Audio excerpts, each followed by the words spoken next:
The Sustainable Smart Lighting Conference in the City of Light in Eindhoven. Lighting has a long history, and Yvonne de Kort, you're doing research on the topic of what light does to people. Yes.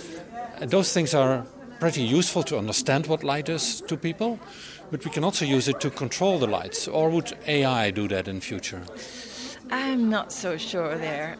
So we're a little bit apart in this. So I'm thinking, I'm more of the model, old-fashioned perhaps, but trying to understand mechanisms behind effects of light on people and then maybe modeling this. And I realize that there's only so much you can model, and maybe AI can help in certain ways, but I'm also a little bit afraid of what AI will do. On the other hand, if I look from the perspective of that we have to make an algorithm that needs to run on a very tiny controller, you rather have an algorithm that the programmers can understand rather than something that you put in there once and then where you may not know exactly how it behaves under all kinds of different conditions. But so are you now voting for AI or for a model? Yeah, I want to have the models from you, but AI, the thing with AI is I have no idea what it's doing, right? And in many cases maybe it's right, but because I can't see in that black box, I'm not quite sure whether it's the best. And so I'm very much a believer of explainable AI and AI that can help us in making decisions rather than making decisions for us. And if we would use AI in all these algorithms, we would need to train AI. So AI need to constantly ask you, what do you think about the light? Oh, by the way, what do you think of the light here now? It's hard enough for me as a researcher and my very nice PhD students to get people to answer those questions. So if you have AI asking those questions, I don't think that's a model that works. Yeah. So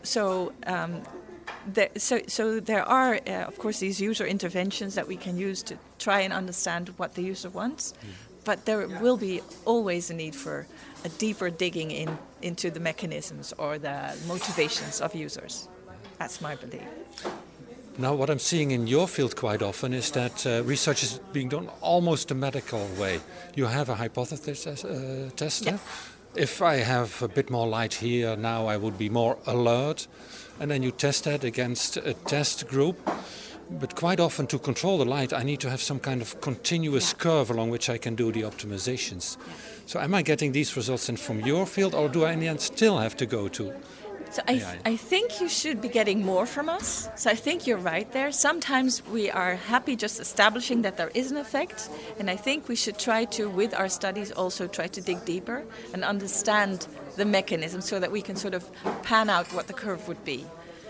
And then we can work together. And maybe if you feed these models into AI, that would be the perfect solution. Because I don't think AI will arrive at the perfect curve all by itself.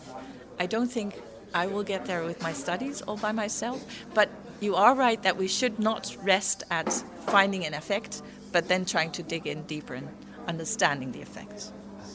Now, I was very happy that I could convince you to lead a panel discussion on whether you will be out of a job. That was the way that you phrased it, and that you would move to AI. Yeah. You invited a couple of interesting people for that panel. What did you learn from that panel?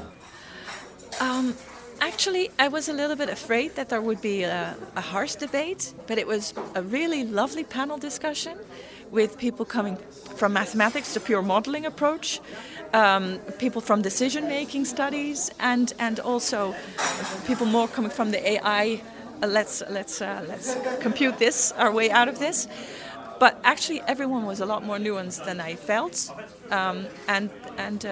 so we really converged in the end as to what we would expect from AI and what we would not expect from AI.